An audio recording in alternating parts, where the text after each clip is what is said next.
Sejumlah polisi wanita dari Polres Goa mendatangi warga di pasar dan pengguna jalan untuk membagikan masker secara gratis. Selain masker, Polres Goa juga menempatkan 5 buah tempat penampungan air dengan kapasitas 1.200 liter di beberapa titik keramaian di Kabupaten Goa untuk warga mencuci tangan. Kepolisian juga bekerjasama dengan perusahaan air minum daerah untuk menyiapkan air bersih. Ini sebagai upaya mencegah penyebaran COVID-19.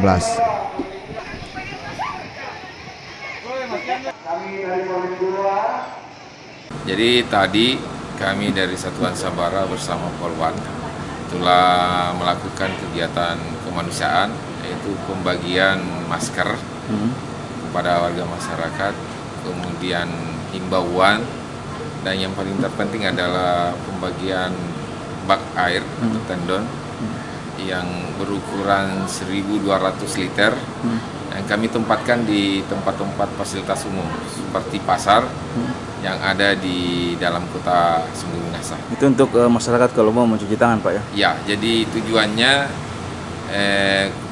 supaya masyarakat tidak susah lagi mencari air untuk mencuci tangan.